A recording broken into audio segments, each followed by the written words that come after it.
Précédemment dans Superstream, alors que le dernier épisode de Superstream était un peu en mode spin-off, Lolo et les garçons vous parlent de foot et de sport. Retour à une formule un petit peu plus normale, mais c'est surtout le dernier épisode de la saison de Superstream. Alors l'heure est bien sûr au compte et au bilan. Qu'est-ce qu'on a aimé, qu'est-ce qu'on a détesté, nos coups de cœur, nos déceptions, on en parle maintenant. Enfin, je préfère la pièce, mais j'aime. Tu défends les faibles et les opprimés. Voilà. C'est bon, sortir les anciens dossiers, Laurent. Mais je sais que toi tu attends. Je te fais un jingle maison. Superstream. Bonjour à tous, Superstream est de retour avec un nouvel épisode qui est le dernier de la saison de ce podcast. Et oui, déjà, on va bien sûr dresser le bilan de ce que nous avons regardé, aimé ou pas cette saison. Alors pour cela, vous allez retrouver autour de la table vos chroniqueurs préférés. Ne vous inquiétez pas, les filles auront un gage pour m'avoir déserté le mois dernier. J'accueille tout de suite Stéphanie Fuseau. Bonjour. Juliette Osbrock. Bonjour. Aubery Mallet. Bonjour. Et Marc Carlin qui était fidèle au rendez-vous le mois dernier. Merci de le Il n'était rappeler. pas là en janvier. Hein. Oh ouais. Allez, c'est l'heure du bilan. Comme je disais, on va commencer tout de suite par prendre les petites ardoises. Ça y est. Et en un mot, vous allez me dire ce que vous retenez de cette saison sur les plateformes de streaming. Oh. Attends, mais On retient- vous avez 4 heures? Tu veux un Non, adjectif un mot, ou- Steph. Un adjectif, certes. Ah oui, un mot, un adjectif, une Oh impression. là là. Ouais, pas un titre de programme. Non, pas tout de suite. Pas facile, ça. Tout à l'heure. D'accord. Un mot. J'allais dire, c'est chouette les ardoises, c'est Ah régressif. là. Et puis après, il y a la maîtresse d'école qui Ah s'est mise ouais, en route. ça- Elle a dit, bon, ça a c'est été trop lâchement. régressif pour moi. La douche froide. Et c'est Attends. je vous rappelle qu'on est en train de, il y a les épreuves du bac et du brevet en ce moment, donc. Mais on n'a pas Ouais, dit mais qu'on on est- allait repasser la philo. Et on est bien content d'en avoir fini avec le bac et le brevet. Hein. Qu'est-ce qu'on peut mettre là j'ai 2 mots, mais ça avance. Commence pas à essayer de négocier. Non mais deux mots, bon. vas-y. Ça. Ça y est là. Mais non, mais. Attends. On parle de la saison. Ah, mais je sais pas. Fais attention Stéphanie, le gouvernement a dit qu'ils allaient Attends, être beaucoup je plus bloque. exigeants sur l'orthographe. Hein, donc, C'est jeune qui savent écrire. Attends. Moment de panique. Aussi, il y a 2 mots, hein, mais bon. Ouais. C'est une idée. c'est 2 mots, mais une idée. Oui, c'est ça. Voilà. Allez, pendant que Steph écrit son dernier mot, on Je sais même commence. pas comment on écrit. Aubery. Attends. Moi, j'ai mis manque d'inspiration. Parce que entre les spin-offs, des spin-offs, des spin-offs et les séries qui se ressemblent à peu près toutes, entre les séries inspirées d'histoires vraies, qu'on a littéralement tous les mois, les intrigues redondantes entre fictions, je trouve qu'en fait, on n'a plus vraiment en tout cas sur les plateformes, de séries qui sortent vraiment de l'ordinaire. Peut-être Adolescence, c'est une des dernières qui me vient en tête de séries qui vraiment est impactante et sort du lot, mais je trouve que ouais, c'est à peu près tout le temps la même chose actuellement. Juliette. moi, j'ai mis inégal à peu près pour les mêmes raisons qu'Aubery, c'est-à-dire que globalement, je trouve que c'est pas un très bon cru cette année. Quand on a fait quand on savait que le podcast approchait et que je devais faire l'exercice de Qu'est-ce que j'ai regardé cette me dire, année qu'est-ce que j'ai adoré, il a quand même fallu que je regarde sur mes notes ce que j'avais regardé parce que je m'en rappelais pas. Donc c'est quand même pas un super bon indicateur. Maintenant, il y a quand même quelques éclairs dans la nuit, voilà, où on a quand même passé des super moments et voilà. Mais ouais, globalement assez inégal. Moi, j'enchaîne parce que globalement, c'est un peu la même répression. Moi, j'ai mis mou. Très bien, ça. Très bien. Mou. Effectivement, rien qui sorte vraiment du lot, je trouve. Voilà, et on a l'impression effectivement qu'on se souvient même pas des programmes qui nous ont un peu marqués. Et ouais, pas vraiment de temps fort pour moi cette année. Steph. Alors, moi j'ai mis canapé. Et alors vous me connaissez, je suis très positive et donc je suis très étonnée parce que pour le coup, moi quand j'ai réfléchi à mon année, j'ai passé beaucoup de temps sur mon canapé à regarder des séries et franchement j'ai passé plus de bons moments que de mauvais. Okay. Et j'ai même accroché à pas mal de trucs où voilà, ça m'a procuré des émotions, j'ai ri, j'ai pleuré cette année.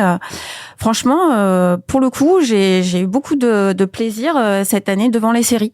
Donc voilà, moi c'est un avis positif pour une fois. C'est bien, il en faut, ça fait du bien. Oui. Et toi, Marc? C'est bien, tu sauves le podcast, Steph, parce que moi, je rejoins le bal des aigris. Enfin. J'ai mis en baisse. Alors, en baisse en termes de qualité, donc je suis d'accord, je vous rejoins. Je trouve qu'il y a beaucoup de séries moyennes et de trucs finalement qu'on oublie assez vite. Et en baisse aussi en termes, j'ai l'impression, mais là c'est un débat en termes de quantité. J'ai l'impression qu'il y a un peu moins de séries qu'il y a 2-3 ans, notamment sur certaines plateformes. Je pense à Prime, je pense à Disney. J'ai l'impression qu'il y a un peu moins de séries. Netflix, par contre, ça reste toujours assez volumineux, mais pas toujours qualitatif. Mais voilà, donc j'ai l'impression que il y a une petite baisse aussi au niveau quantitatif, mais bon, la baisse principale, c'est au niveau qualitatif. Je trouve qu'effectivement, il y a beaucoup de séries qu'on oublie assez rapidement, quoi. Après, la baisse quantitative, pour moi, ça pourrait être une super nouvelle si ça voulait dire que c'était compensé par une hausse de la qualité. C'est-à-dire que on s'est quand même plaint, même ces 2 dernières saisons dans Superstream, que on en avait trop et que le fait de pas se souvenir à la fin de la saison aussi de tout ce qu'on a regardé, c'est parce qu'on en a vu trop, quoi. Sur un volume, c'est difficile de ressortir, donc ça aurait pu être une bonne nouvelle. Et ce qui est, moi, je trouve alarmant, c'est que si ça baisse en quantité, mais que c'est même pas pour augmenter la qualité, faut se poser les bonnes questions. Bon, alors, on va rester du côté des aigris encore. Vous avez mangé quoi ce matin? On vous a changé. On va continuer sur l'aigreur encore quelques instants parce qu'on va enchaîner avec justement votre plus grosse déception de ces derniers mois. Oh, aïe, aïe. Attends, c'est facile. Je sais. Oh, ça me fend le cœur de mettre ça. Est-ce qu'on va mettre la même chose? C'est suspense. Suspense. Comme dirait... Non, je ne peux pas faire cette blague. Tu vois que t'es de bonne humeur. Oui. Non, j'ai pensé à une blague vraiment pourrie. Alors, Steph, Madame Positive Attitude, c'est quoi ta plus grosse déception du coup? Vraiment, mais vraiment, ça me fend le cœur de devoir dire ça à mes The Boys.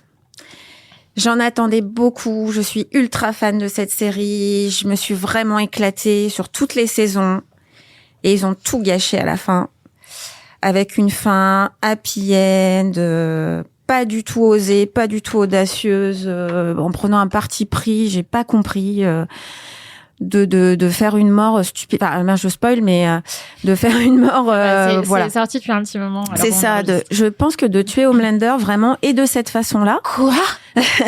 ça remet en cause toute la série, en fait. C'est-à-dire tout ce sur quoi est basée cette série, c'est-à-dire t'as ce personnage qui finalement réussit à être le préféré de tous, alors qu'il est odieux, immonde, qui part complètement dans un délire mégalo, et t'as l'impression qu'ils vont aller jusqu'au bout, en allant jusqu'au bout du trash. Moi, je l'imaginais vraiment avec la statue de Lincoln, tu vois, en miettes, lui à la place et tout seul, genre qui a détruit le monde, et lui, il déteste être seul. Donc ça aurait été magique comme fin. Et là, ils te font une fin, on voit le couple heureux, le couple que tout le monde aime, ils sont pas ensemble. Enfin, c'est naze. Vraiment, grosse déception, j'ai pas compris. Faudrait qu'ils m'expliquent ce qui s'est passé. On nous a perdu. Je crois qu'à ma gauche, il y a eu aussi une déception pour une autre fin de série. Exactement, ouais. Et alors, moi aussi, ça me fend le cœur de le dire. C'est Euphoria, saison 3. Je suis assez partagée, en fait. Je pense comme les internautes et les fans de la série, d'ailleurs. En fait, je peux pas te dire que j'ai détesté cette saison 3. Moi, j'ai beaucoup aimé le côté tarantinesque qu'ils ont donné. Western aussi. C'est super, mais juste, c'est pas la même série, en fait. Et en fait, moi, c'est ça mon problème, c'est que... du coup, si tu regardes Euphoria, la saison 1 et 2, c'est une série, et la saison 3, c'est une autre série, mais qui n'a rien à voir, qui est pas inintéressante, mais juste ça n'a rien à voir. Et donc effectivement, ils ont confirmé que la saison 3 c'était bel et bien la dernière. Bon, vu la fin, a priori un petit peu. Mais du coup, ce qu'ils avaient instauré dans les 2 premières saisons, c'était quand même un travail sur les personnages qui était hyper pertinent, hyper intéressant. Et là, tout est bâclé. Il y a des personnages, on sait pas vraiment comment ça finit. En fait, ils lancent des pistes qui sont super intéressantes. Je pense notamment au personnage de Jules, où il y a une piste qui est super intéressante sur ce qu'elle devient, comment elle décide de construire sa vie à New York, tout le rapport autour du baby sugar, tout ça, sugar baby, c'est super intéressant, mais à la fin, on n'en fait rien, en fait. Il y a plein...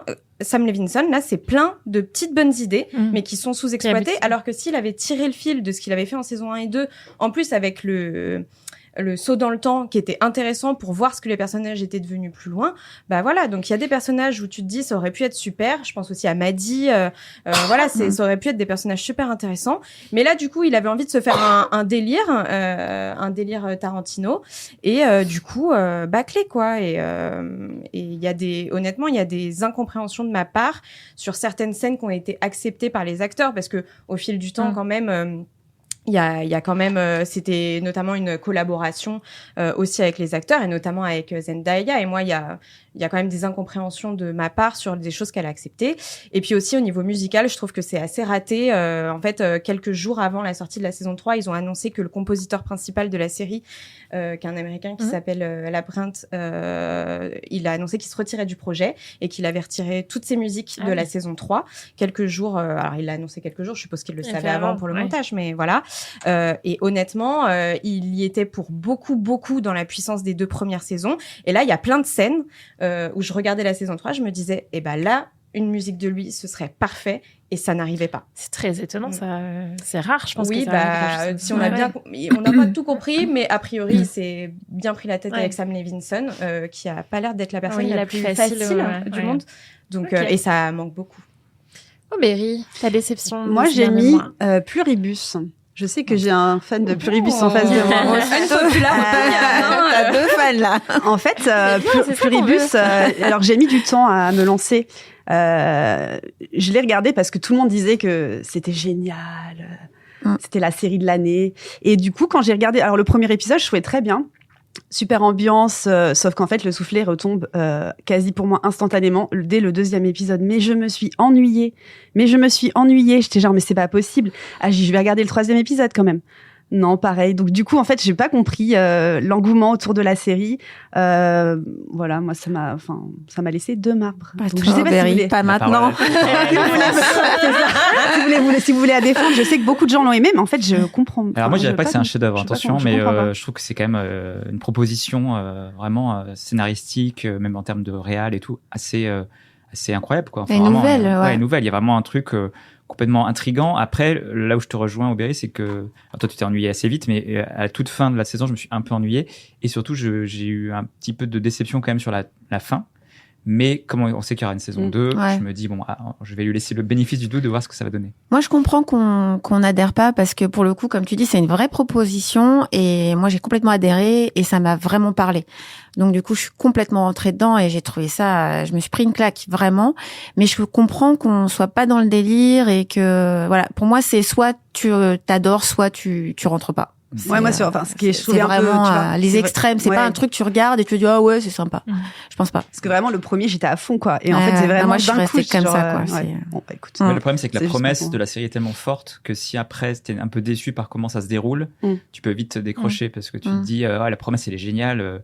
Pourquoi tout le monde est hyper bienveillant de façon hyper malaisante comme ça, et du coup ça peut emmener un truc super intéressant. Et effectivement, moi, je me suis beaucoup fait des films sur comment ça allait se dérouler et ça ne s'est pas du tout déroulé comme je pensais. Donc, ça peut être une déception aussi. C'est une série qui t'emporte et pour le coup, effectivement, tu sais pas ce qui va se passer et c'est assez rare, je trouve, même dans les scénars et tout ça. Donc, voilà, effectivement, soit c'est, je comprends. Enfin, je pense que ceux qui n'aiment pas vont pas regarder. Alors Marc, ta déception. Ma déception.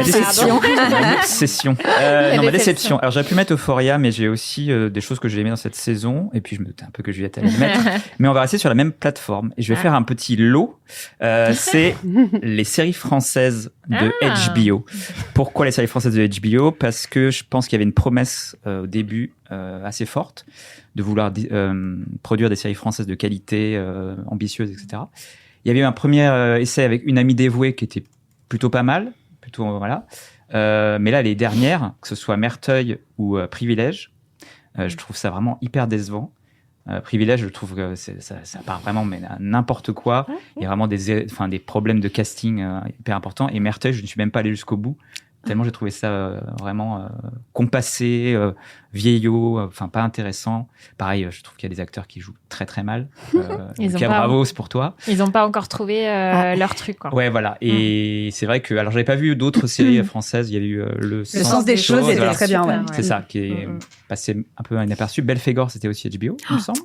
Coprod M6. Coprod M6. Je l'ai pas vu, mais voilà.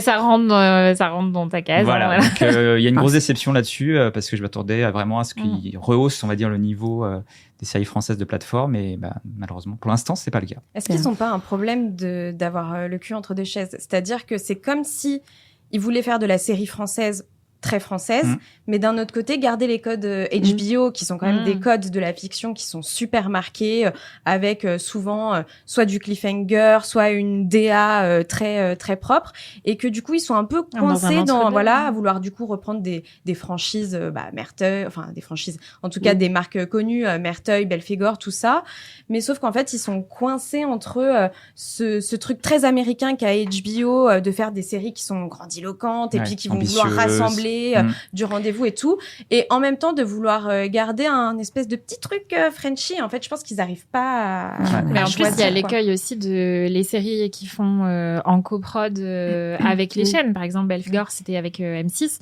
Donc, il faut que ça reste... Alors, ok, t'as la marque, la patte HBO, mais il faut que ça reste assez grand public pour être sur M6. Ce qui n'est pas le cas de toutes leurs séries françaises. Mais si après, il y en a aussi qui sont achetées une fois que la série est diffusée. Donc, s'ils pensent aussi à ça au moment de la fabrication... Après, il y a quelque chose qui est dommage. Ça veut dire que si tu coproduis avec une chaîne, il faut que ça reste accessible. Qu'est-ce que ça veut dire? Ça veut dire que les spectateurs de la chaîne ne sont pas capables d'ingérer un contenu exigeant. Non, mais ça, c'est le cahier des charges de la chaîne. Oui, en fait, moi, j'aurais pas mis juste HBO en dessous, en fait. C'est-à-dire que les séries françaises, il y a un gros souci avec les séries françaises. Moi, ça fait des années que je le dis, on me dit c'est pas vrai, etc. Les séries françaises s'améliorent.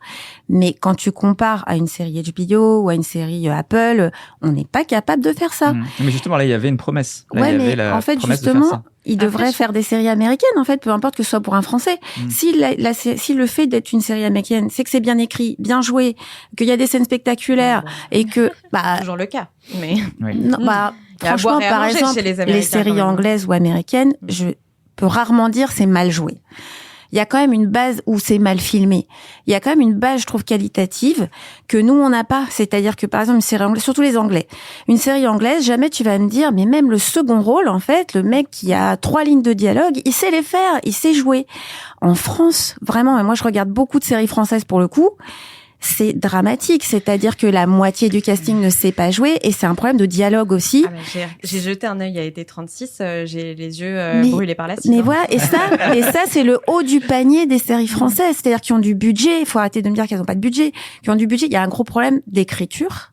Vraiment, de scénario, je pense qu'on fait pas assez confiance aux scénaristes et qu'effectivement, on se dit que les gens sont pas capables de comprendre une série comme Game of Thrones ou voilà, qu'on est bête quoi. Si les talents, on les a. Les talents, ils sont voilà, si on est capable de regarder Game of Thrones, on est capable de regarder n'importe quelle série. Les Français sont pas plus bêtes que les autres quoi.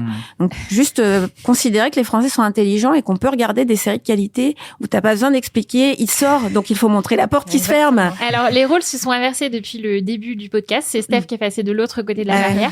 Donc on va tous retourner dans ton camp de la positive attitude du début et vous allez me donner maintenant votre plus gros coup de cœur de ces derniers mois. Ah non, t'as dit un seul, ouais. Ah oui, t'as dit votre.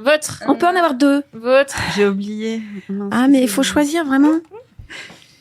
À ma droite, ça triche. C'est vrai. C'est pour en choisir. En nouveauté ou en nouvelle saison, peu importe. Peu importe. Ah, compliqué. Coup de cœur. Oh, j'hésite entre 2. Oh, je vais faire ma rebelle, je m'en fous. Moi aussi. Allez. Est-ce qu'on peut en mettre un seul, mais en citer un deuxième? Oui, allez. Le tact de Marc. C'est dur. Mais tu vois, je suis plus à même de lui dire oui quand il demande comme ça, plutôt que vous d'entrée de jeu. Oh non, mais on en met 2 directs. Allez, je sais comment lui parler. Et c'est Marc qui va commencer. Allez, on commence. Donc j'aurais pu citer The Testaments, que j'ai trouvé une excellente surprise. Je pensais peut-être qu'Aubéry allait le citer d'ailleurs, mais non. Mais donc du coup on le cite. The Testaments, vraiment très bonne surprise, vraiment très bonne série. Non, je cite une petite série HBO pour le coup, mais américaine. Il se rattrape. Qui s'appelle DTF St. Louis. Donc c'est une série avec Jason Bateman, David Harbour qu'on connaît tous. Grâce à Stranger Things, et Linda Cardellini, je crois, une série très étrange. La promesse de la série au début, c'est qu'en fait, c'est donc une application. DTF, c'est une application, je ne dirais pas ce que ça veut dire, mais c'est très vulgaire. C'est une application de rencontre, voilà, un peu coquine. Et en gros, c'est donc Jason Bateman, le personnage de Jason Bateman, qui s'inscrit... c'est le personnage de David Harbour, qui s'inscrit, parce qu'il est un petit peu dans une situation compliquée dans son couple.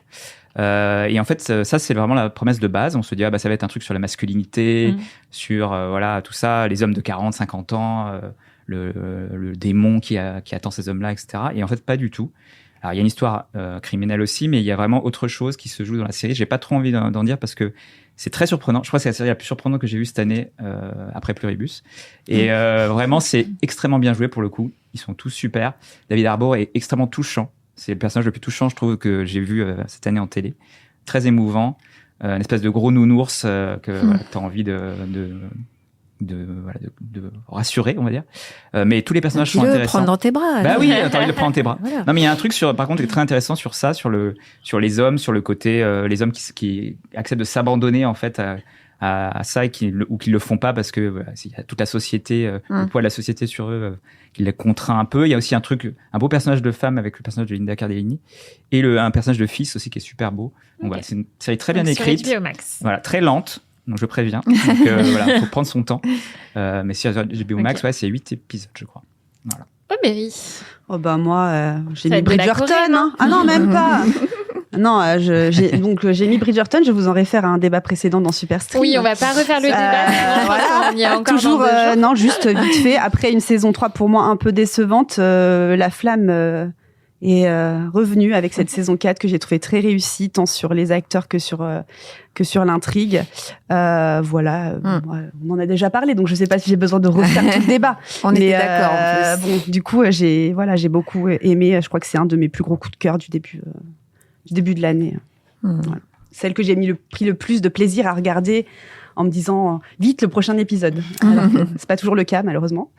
Et bien justement, Berry, toi qui es fan de Bridgerton, Tout à fait. innovation. Et oui, on innove jusqu'au bout du bout dans C'est une rupture de rythme. Ouais. Wow. Je suis stressée là. Et ben on va un petit dilemme pour Berry, qui est quand même la seule personne capable de binge-watcher un drame historique encorsé le matin et enchaîner sur un K-drama de 16 épisodes l'après-midi, où les personnages mettent 12 heures avant de s'effleurer la main. Berry, donc, dilemme. Tu es projeté dans ton propre drama. Quel enfer choisis-tu ? Tu épouses Anthony Bridgerton dans un château somptueux, mais version K-drama. À cause d'un quiproquo absurde, vous vous adressez pas la parole pendant 8 ans.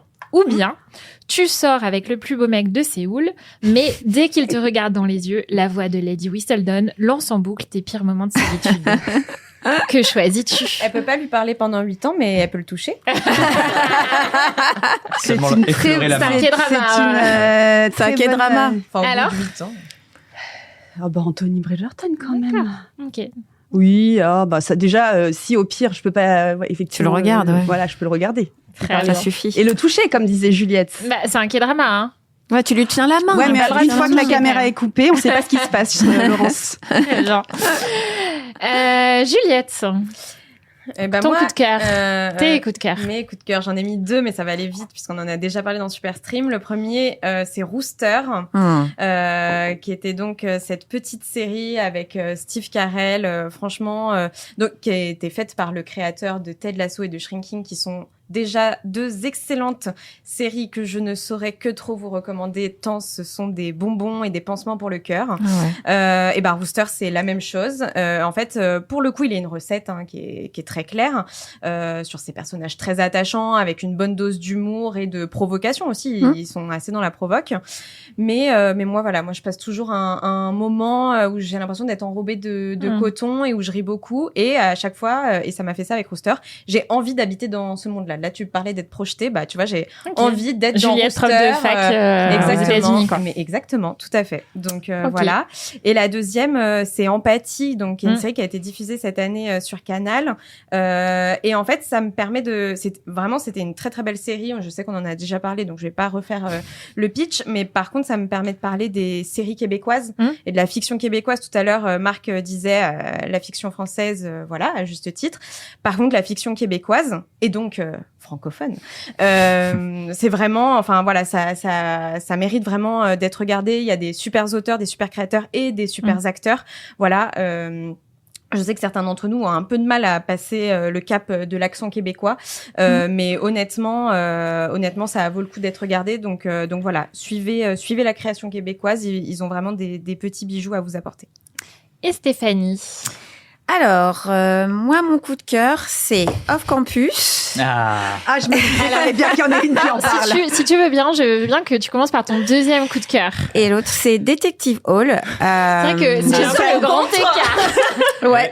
Un crossover intéressant, en tout cas. Mais en fait, Detective Hall, je l'ai regardé pendant mes vacances et... T'étais super détendue, du coup. Ouais, j'étais relax. Mais franchement, au début, je regardais comme ça. Je me suis dit, oh, c'est quoi cette série? C'est bizarre. Il y a plein de trucs qui sont bizarres, les réactions du personnage. Enfin, bon, après, j'admirais Joel Kinnaman. Hein, dès qu'il fait un geste, j'étais genre en transe.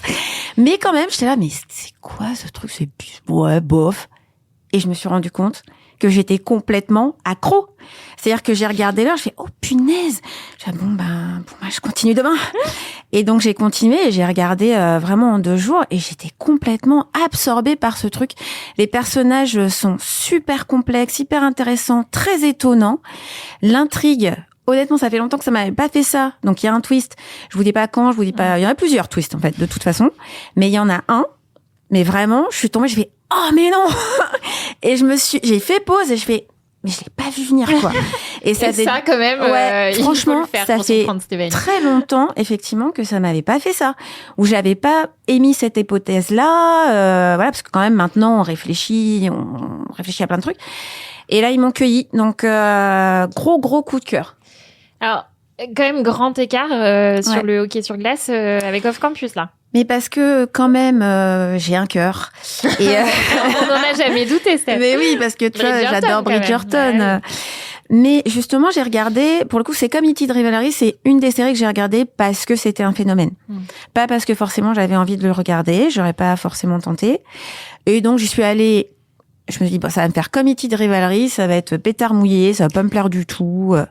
Bon sang. J'ai trouvé ça mais trop mignon, quoi. Ils sont tous mignons, beaux, choux. T'as vraiment envie de d'être avec eux. Ah oui, ça. Ouais. En plus, ils sont beaux et mignons, quoi. Ouais. C'est-à-dire c'est très chou, c'est un petit bonbon, c'est tout adorable. Tu regardes ça, t'as envie que tu vis dans le monde des bisounours, t'es content. Et franchement, ça m'a fait un bien fou. Un peu comme Rooster aussi, tu vois. Rooster, ça te fait du bien. Bah là, c'est une petite pilule, tu prends, tu vois tout en rose pendant quelques épisodes et après tu retrouves le monde normal. Quelle surprise. Je ne pouvais pas passer un épisode, surtout le dernier de Super Stream, sans vous parler de Off Campus, qui est un petit peu ma nouvelle obsession de vie. Que les auditeurs se rendent bien compte que depuis la sortie de la série, il y a quoi, 1 mois maintenant, Laurence prononce ce titre à peu près 15 fois par jour. Oui. Voilà. 14 fois.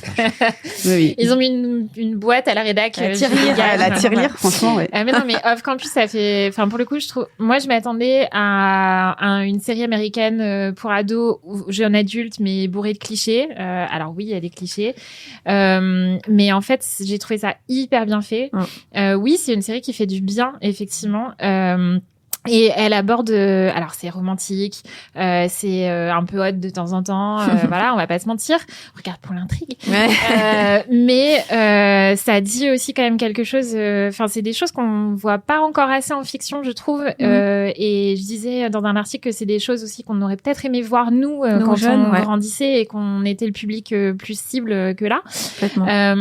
Des relations qui sont pas toxiques, une masculinité positive qu'on essaye beaucoup de mettre en avant aujourd'hui. Et ben, si on a l'impression que Off Campus est novatrice dans le domaine, c'est pas par hasard en fait.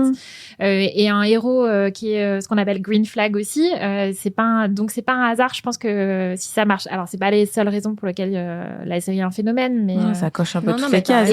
Et puis en plus ça reprend un espèce de, en fait ils partent d'un cliché de la série pour ados ou jeunes adultes américaine qui est le sportif, tu vois. On en a bouffé avec les frères Scott, mais pour le coup du sportif toxique, quoi. Et c'est vrai que de prendre vraiment un peu cette caricature du mec soit au lycée, là en l'occurrence à la fac, qui est le capitaine de l'équipe de hockey et tout, tu te dis putain, lui il va en faire baver à la moitié de la fac, et justement que ce soit lui qui soit le mec super raisonnable et souvent même plus raisonnable qu'elle, tu vois. Totalement. Ah ouais, moi j'ai trouvé que cette inversion, et pas justement de prendre un mec un peu random où bon bah c'est facile pour lui pas être toxique, on va dire, puisque et, on s'en fout. Et pour le coup, alors c'est une énième série adaptée de bouquins et on va encore, tu parlais du manque d'originalité tout à l'heure, Robéry, on va encore en bouffer parce que des adaptations de bouquins dans ce genre-là, il y en a encore des pelletés qui arrivent, notamment sur Prime Video, Off Campus et Prime Video, effectivement. Mais pour le coup, je me suis dit, allez, par curiosité, je vais lire le bouquin. Bon, spoiler, c'est très vite lu. Mais c'est assez notable, je trouve, pour être remarqué. Je trouve que c'est une adaptation très intelligente aussi, parce qu'ils ont pris les bons côtés du livre et ce qu'ils ont changé, je pense qu'ils l'ont changé pour les bonnes raisons. Et ça fait totalement sens. Et pour le coup, c'est pas juste une adaptation. Voilà, on a les scènes copier-coller. Il y a les grandes scènes que les lecteurs ont aimées et on les retrouve dans la série. Mais la série apporte vraiment autre chose, je trouve. Et comme ça va durer plusieurs saisons, parce qu'il y a plusieurs bouquins, je pense que voilà, c'est bien parti pour durer. Et j'ai trouvé ça vraiment bien fichu. Et puis ils ont réussi à trouver 2 couples hyper charismatiques, en fait. C'est-à-dire que le couple de héros est super. Et après, t'as envie de voir plus les autres aussi. Oui, c'est fort. Et après, je trouve que par rapport aux adaptations, ça a toujours été le cas. En vrai, c'est rare que les créations vraiment originales, c'est très rare depuis toujours. Donc, c'est juste tout est dans la création que tu fais du bouquin ou de l'histoire vraie ou de tout ça, quoi. En fait, ça reste une grosse part d'imaginaire qui peut être réussie ou pas. Et merci pour vos déceptions et vos coups de cœur. Il est temps de passer à la suite de cet épisode. Un appel à un ami XXL. Pas de jeu. Aussi, si, Steph. Notre jeu, l'appel à un ami, mais version élargie, spéciale en route vers la saison 3. Allô. Ça fait déjà 2 saisons que l'intelligence artificielle vous fait tourner en bourrique dans ce jeu. Donc là, on reprend tous les classiques, toutes les catégories, les résumés, les titres alternatifs, les ressemblances et les emojis pour passer au crible les sorties qui vous attendent dans les prochaines semaines, voire les prochains mois sur les plateformes de streaming. Et on commence. Allez, que les sorties, pas les actus. Les sorties. Attends. J'ai dit prochaine semaine, mais plus loin aussi, moi. Oui. Un premier titre alternatif facile pour se mettre en jambes. Bonnet, tresse et tétanos. Petite maison dans la prairie. Ouais. Marc, alors je vous rappelle quand même que Marc a gagné le jeu le mois dernier. Les filles, vous n'étiez pas là. Voilà. Vrai. Donc, Marc va tenter de remporter de nouveau le jeu, le dernier de la saison. La compétition est féroce. Donc, le reboot de La Petite Maison dans la Prairie qu'on attend sur Netflix le 9 juillet, ça arrive bientôt. On parlait encore du manque d'imagination. Voilà. Plus de 40 ans après, on refait La Petite Maison dans la Prairie. On en a déjà parlé, donc peut-être un peu brièvement, mais maintenant on a vu le trailer. Qu'est-ce qu'on se dit?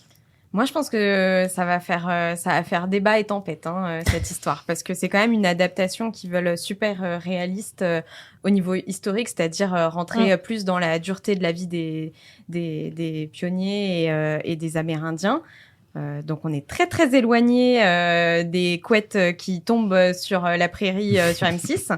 Moi, j'ai pas d'avis, franchement, j'attends vraiment de voir les épisodes, mais en tout cas, ce dont je suis quasiment sûre, c'est que ça va faire tempête. Ouais.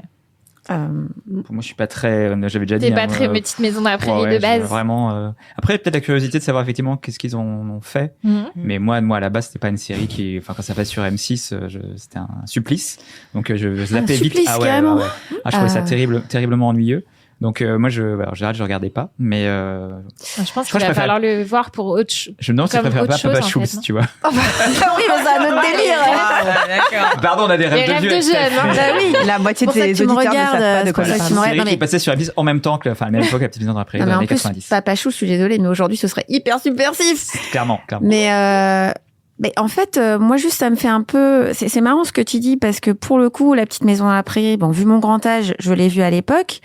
Et c'est vraiment le truc pas du tout petite couette dans la prairie, en fait. On a tous pleuré devant ce truc. C'était hyper déprimant. Il y avait des épisodes qui étaient hyper dur quand Marie, elle perd la vue. Mais je te jure, on était tous traumas.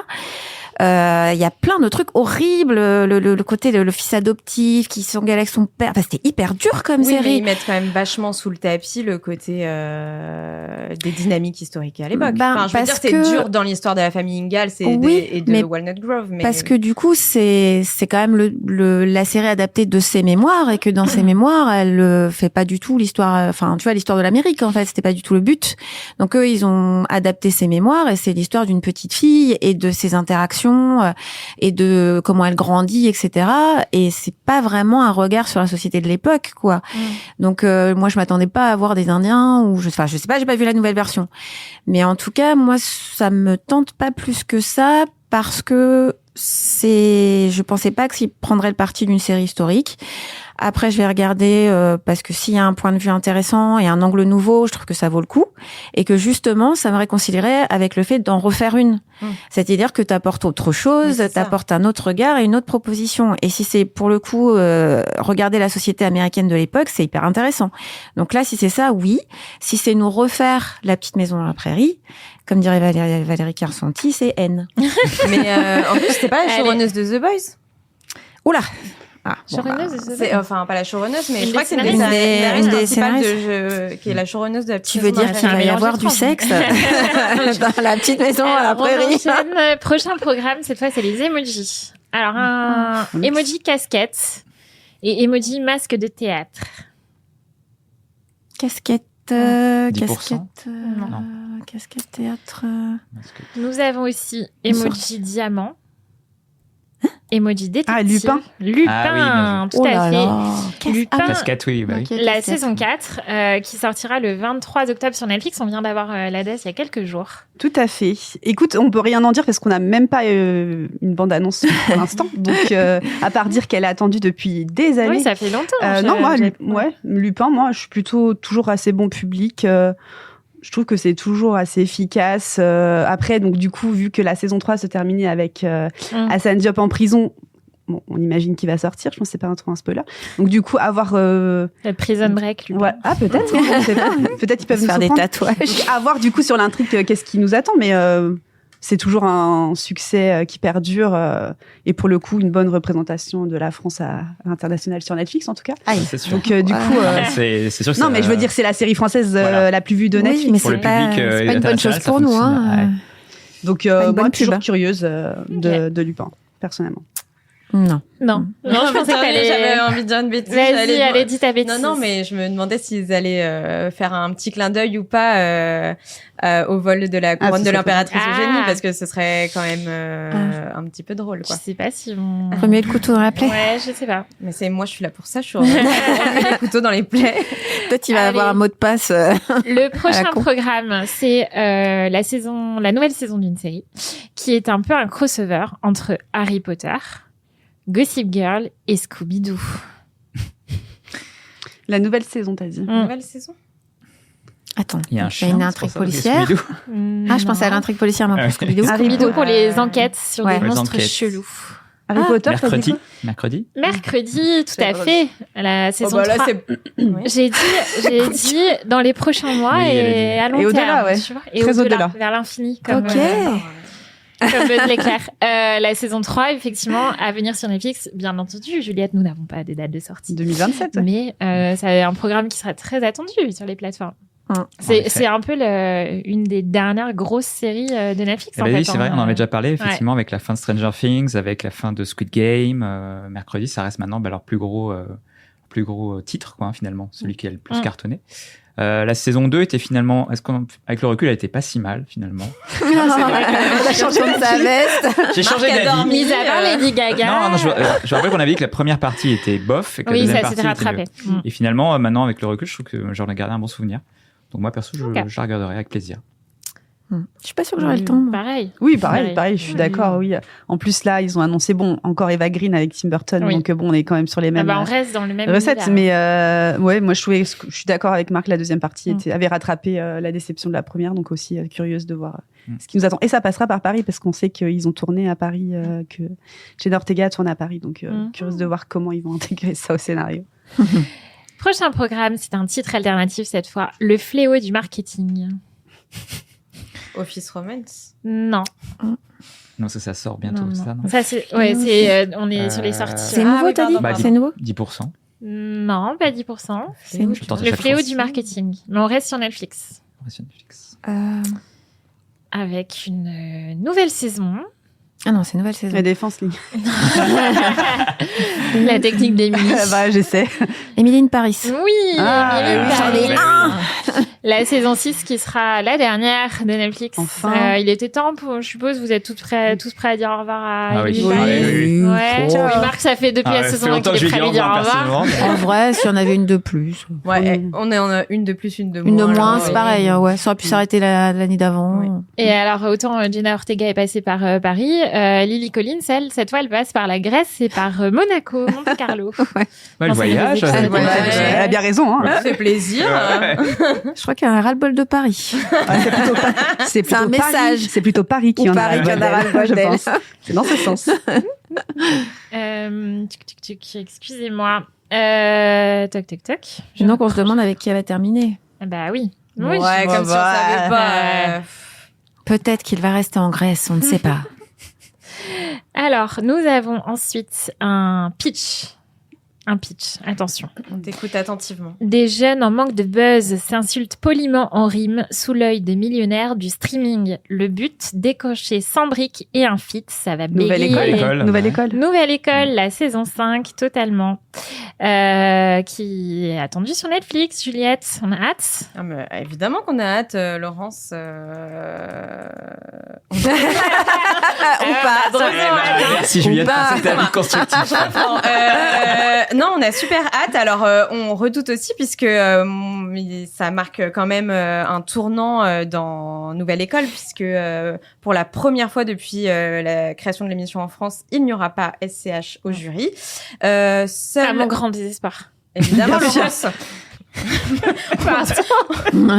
Bien sûr, on te voit souvent sur la canne-bière en roue arrière. Quand mais en fait, seul SDM reste de la saison dernière. Pour mon plus grand plaisir, la jurée féminine, puisque bon, quand même, faut en mettre qu'une, sinon c'est trop quand même pour le rap français. Ça l'est, voilà.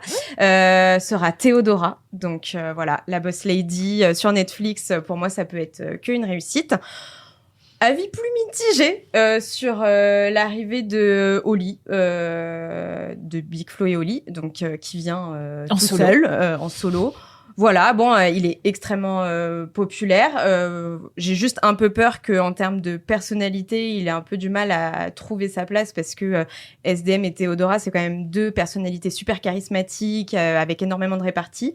Mais peut-être que je ne connais pas assez Oli pour le sous-estimer ainsi. Donc j'espère qu'il me surprendra. Très bien. Nous avons ensuite un film qui pourrait être le crossover entre The Office, Entourage De et 10%. Emily in Paris. Ça y est, au bout de la 4e fois. Il avait sa liste, il peut rayer. C'est bon. 10% après la série Le Film, ça sortira le 10 septembre sur Netflix. Et moi, perso, j'ai hâte de les retrouver. Bah ouais, on a dû les retrouver. Alors c'est très marrant parce que j'ai l'impression que la date a fuité un peu de façon étonnante parce que pendant le festival de Cannes, Laure Calamy et Camille Cotin, je crois, étaient sur le plateau de France 5 de C'est à vous. Et voilà, j'ai l'impression qu'ils ont balancé un peu comme ça la date, sachant qu'on avait déjà eu un précédent parce que Dominique Besnéard Oui, il y avait avait aussi un peu, un peu fuité le mois de septembre. Voilà, donc je sais, ça m'a un peu fait rire. Du coup, Netflix a très vite réagi et a confirmé cette date et a lancé le trailer, qui est plutôt réussi. Donc ouais, moi aussi j'ai assez hâte de retrouver toute cette petite troupe. Moi, c'est vraiment des personnages que j'avais adorés et des acteurs. Alors, on parlait d'acteurs français. Pour moi, 10%, c'était l'exemple même de la série française de qualité, le haut du panier, et justement des acteurs qui sont excellents, tous dans des genres différents. Steph, je ne sais pas. Mais... Je suis pas fan de 10%. J'ai jamais accroché. Pas mon truc. Il devrait y avoir pas mal de guests aussi. Hein. Ouais. Donc, Ouais. ça va être Après, sympa. moi, c'est vraiment plus les la agents troupe. que les, Mais alors, que les moi, guests. ce qui m'inquiète, c'est que depuis que 10% s'est arrêté, ils ont tous explosé en popularité. C'est vrai.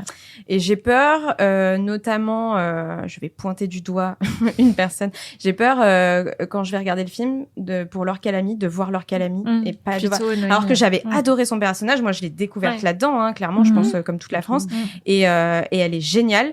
Mais comme on le dit souvent, en plus, Laure Calamy, elle fait souvent du Laure Calamy, elle fait rarement, elle se met plus au service d'elle-même, souvent qu'au service des rôles. Et du coup, là, j'ai un peu peur que ce soit le cas aussi. Que ce soit le cas, et j'ai un peu peur que ça me gâche le plaisir. Mais par contre, cœur sur Andrea, que j'ai une hâte folle de retrouver. Alors attention, parce que Marc, il est sur une bonne lancée, hein, les filles. Voilà, c'est vrai. C'était parce que vous étiez pas là le mois dernier. Allez. Titre alternatif, on enchaîne 4 gosses et un placard. 4 gosses, un placard. Pour une sortie, pas tout de suite. Ah. C'est nouveau, du coup. Mais en plus, Bah, si on Harry fait Potter. des trucs. Non. Ce n'est pas Harry Si tu nous Potter. fais des Là, trucs qui c'est sortent dans 5 ans, c'est un placard. Bah Dans oui. 5 ans, on va pas y 3 arriver. gosses, un placard. Oui, du coup, c'est 3. 4 gosses, c'est un placard. Sinon, j'ai 2 autres propositions. Ouais. Alors, il y en a un, c'est Safari féerique. Voilà, Ouais, ça aide pas. pas convaincue. Et sinon, conflit de garde-robe. Mais je crois que le 4 gosses et un placard. Ou alors, sinon, 4 gosses Ah, et le monde de Narnia. le monde Ah de oui. Narnia. J'allais dire une armoire. Sinon, mais voilà. Vous pouvez pas mettre un lion ou je sais pas, moi. Mais sinon, je vous donne toutes les réponses aussi. On fait plus de jeu. Un Voilà. lion et un placard. Le monde de Narnia. Alors, ça fait des années que le projet d'adaptation traîne sur Netflix. Ils ont acheté les droits. Vraiment, j'ai l'impression que c'était il y a 1000 ans. Ça devrait enfin sortir. Je crois que c'est autour de février 2027. Le premier film réalisé par Greta Gerwig. On a hâte. Alors moi, personnellement, plus du tout. le monde de Narnia, je suis pas très connaisseuse. Donc, par curiosité, j'aime bien Greta Gerwig. Donc, je pense qu'elle peut faire du bon travail. Elle a quand même prouvé sur plusieurs films. Après, franchement, par rapport à l'univers, moi, je connais pas du tout. Donc, j'irais vraiment en mode découverte plus qu'autre chose. Parce que je crois que j'ai même pas vu un seul des Narnia. Ouais. Bah, après, Narnia, c'est sorti en quelle année? Parce que, je sais pas, j'ai l'impression que c'est un C'est-à-dire truc où j'étais un peu vieille déjà. 2005. Ouais, j'étais un peu, j'étais au lycée déjà, moi, donc. Il n'y a pas d'âge. Ah ouais, parce que moi j'ai l'impression justement quand j'étais à l'école c'était Moi, j'ai l'impression d'avoir vu le incontournable. premier, mais pas les autres. Ah ouais. Non, moi j'ai hâte. J'ai adoré les bouquins, j'ai adoré les films. Moi, pour le coup, c'était un énorme phénomène quand j'étais à l'école. Donc t'as raison, c'est peut-être générationnel. Mais quel âge Voilà. Non, mais franchement, j'ai hâte. En plus, évidemment, Greta Gerwig. Bon, moi, de toute façon, elle pourrait me vendre un panini que je lui donnerais une étoile au guide Michelin. Donc... C'est vrai qu'elle fait des très bons paniers. paraît-il. Donc voilà. Donc j'ai peur de pas être très objective. Donc voilà, mais assez curieuse de voir ce que ça peut redonner sauce 2027. Ouais. Je suis assez contente du décalage de date puisqu'effectivement à la base il devait le sortir en décembre À Noël, et ça allait vers être en Noël. frontal Ouais. avec Harry Potter. Mhm. Et donc comme ça, moi, on étale mon plaisir. Je serai heureuse en décembre et je serai heureuse en février. Et si on peut te rendre heureuse, alors tout va bien. Et voilà, merci. Prochain programme, c'est un titre alternatif. Hidalgo contre-attaque. Sous la scène 2. Bravo, Bravo. Juliette. C'est le titre alternatif le plus what the fuck de toute l'histoire de Écoutez, Hidalgo. Sous la scène 2, effectivement, il y aura une suite au film. Le tournage a commencé, le tournage est en cours actuellement. Les requins sont de retour. Ah ouais, bah moi franchement, je m'étais laissée prendre par le premier. Moi, de toute ouais façon, le nanar de requin, je suis cliente, hein. Donc Par contre, si tu vas avec mais- ces attentes-là, C'est pas vraiment un nanar, du coup. bah, si, quand même. Ouais, je sais pas. Je suis pas sûre qu'ils Ah bah, le assument rôle de à la ce mère, point-là bah, le le rôle de la mère quand même de Paris, c'est vraiment typiquement l'archétype du Ouais. personnage de nanar. Hein. J'ai l'impression qu'ils ont vraiment voulu faire peur aux gens, tu vois. En fait, ça dépendait un peu des scènes. Et Ouais, on l'avait dit c'était ici, un je peu un crois. entre- Tu vois, enfin, il y a un C'était un peu moment. entre C'était deux. pas Sharknado, tu vois. Non, non. Non, Ah Et par contre, il y avait pas j'ai- une tornade. J'ai l'impression qu'ils n'ont pas du tout écouté notre conseil du Super Stream, justement, qu'on avait consacré à Sous la Scène, parce qu'ils ont Mais pas c'est pris notre scandaleux. idée de partir dans différentes Oui, villes, c'est ce que pays j'allais du dire, monde ce et sera tout, bien là, à j'ai Paris, du l'impression. coup. Bah, je crois. Bah, Absolument un scandale. Je sais pas, hein. Tu sais, La fin on du sait 1 pas. laissait Bah ouais. Oui. espérer que ça aille. C'était le générique en fait Oui, ça, qui ça se nous passe à Londres, montrait non qu'il y avait Londres, Tokyo. Mais je crois que dans ça. le synopsis qui me semble avoir vu passer, Non, il c'est à n'y a Paris. pas Alors, cette notion-là. Je crois que donc, c'est plus le même réalisateur aussi. Oui, je Voilà. crois. Ah oui, ouais. C'est plus Xavier Jans. Oui, il est parti. Donc, C'est Ça pour sent les- bon. Ça sent bon, cette suite. C'est pour les spin-offs. Là, tous les planètes sont alignées, Les je voyants pense. sont au Ouais, les vert. voyants sont au Mais vert. alors, justement, me marque Oui. notre monsieur cinéma à Oh là nous. là. C'est Voilà. joli. Dilemme. Le gardien du Dilemme. temple, voilà, J'ai qui peur. est le seul garçon de la table, voilà, spécialiste Notre du quota cinéma testostérone. français, le cinéma Masculinité fragile. français indépendant, qui souffre en silence et en soufflant quand on lui parle de Bridgerton, d'Outlander, de Off Campus.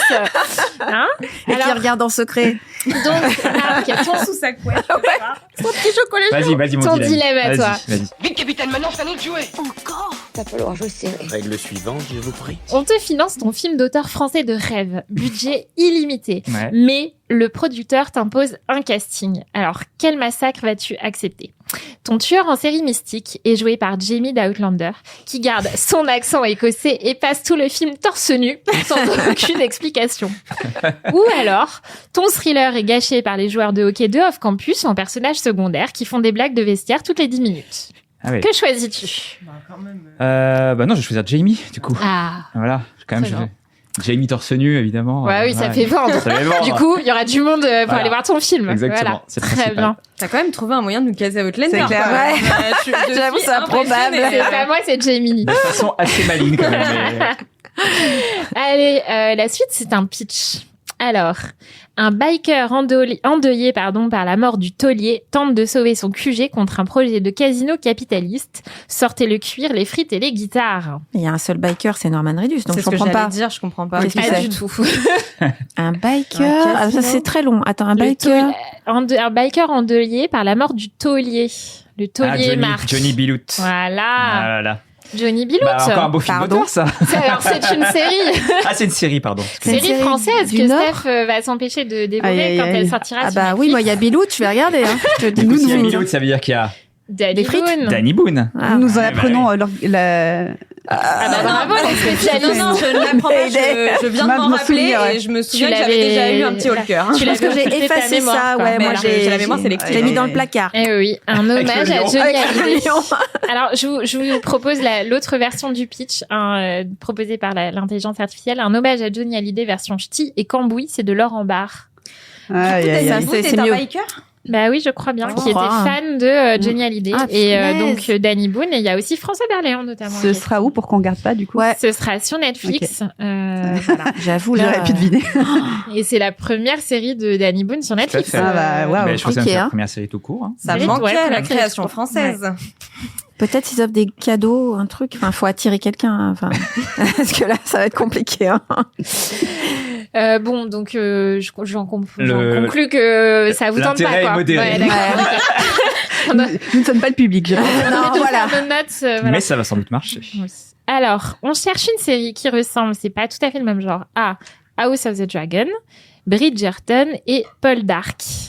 Oh, dis donc, ça doit être bien. Qui va sortir, du coup. Ok. Qui revient.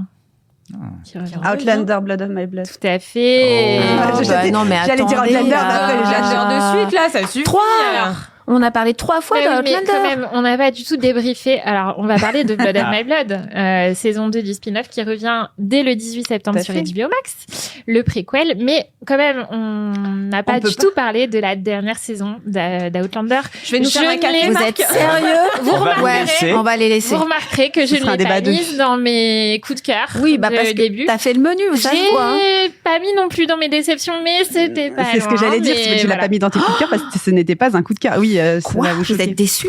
Moi, j'ai trouvé que la saison 8 sur l'ensemble était assez décevante parce qu'en fait, on savait déjà que ce serait la dernière saison, il y avait 10 épisodes. Et en fait, vu qu'ils ont voulu adapter le livre qui était donc pas encore adapté mais qui est déjà sorti, le 9e, ils ont du coup mis plein d'intrigues comme ça. C'était vraiment des épisodes. Il y avait une intrigue, un épisode presque. Et du coup, je trouvais que Centré c'était sur des personnages différents. Voilà, en fait. centré sur des Ouais, personnages différents. Et en fait, voilà, donc tu avais cette intrigue-là. Hop, après, hop, on va passer à autre chose. Et du coup, ça manquait de lien, j'ai trouvé. Et il y a des personnages qu'on apprécie qui sont un peu laissés de côté, comme Fergus et Marsali, par exemple. Ils ont droit à leur épisode, Leur mais épisode. après, on les voit quasiment pas de la saison. Et sur la fin en elle-même, assez surprise de l'espèce presque de cliffhanger final en fait, parce que du coup, bref, je vais pas Bref. spoiler Mais tout. si, dis-nous tout. Oh, c'est bon, hein, on a ça assez ira, fait. c'est pas grave. Bref, Jamie meurt bien à la bataille, mais il est sauvé, on ne sait pas trop comment, par Claire. Et la dernière Oh. image est vraiment eux qui se réveillent ensemble et après vraiment ça coupe. Très Mais c'est fou. Et donc tu dis, en fait, tu sens qu'ils ont fait ça avec la possibilité de laisser une porte ouverte pour refaire un film. Bah oui, pour une suite. Donc j'étais je trouvais que le parti pris sur une fin de série était osé. Le dernier épisode était plutôt bien, même si c'était un peu la foire aux adieux. Ah, je fais un adieu avec ma fille. Ah, je fais un adieu avec mon beau-fils. Ah, je fais un adieu avec... Au bout C'est de 10 nul, en minutes fait. de tous les adieux, j'étais genre... Vous vous êtes rendu compte que c'était pas Donc bien en fait, comme série. c'est pour ça que j'étais un peu déçue. Je sais que tu partages Ouais. cet avis, Moi aussi, Laurence. j'étais vraiment... en fait, ce deuxième épisode de la saison 8, j'ai trouvé que c'était hyper bien, ça partait très bien et tout. Et en fait, plus les épisodes s'enchaînaient et plus je me dis, mais c'est pas ce qu'on avait envie de voir dans une saison finale. Je crois que j'ai lu dans une interview que Katrina Balfe, donc qui joue Claire, était un peu déçue parce qu'elle trouvait qu'elle avait pas beaucoup de choses à jouer cette saison. Et en fait, c'est vrai, il y a des épisodes effectivement un peu quasiment comme des épisodes spéciaux par-ci par-là. Et du coup, ça manquait vraiment de cohérence, ce qui est un peu dommage du coup pour une saison finale, même très dommage.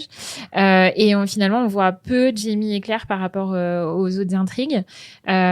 Effectivement, l'épisode final, là, j'ai retrouvé le grand Outlander. Voilà, heureusement sur le dernier.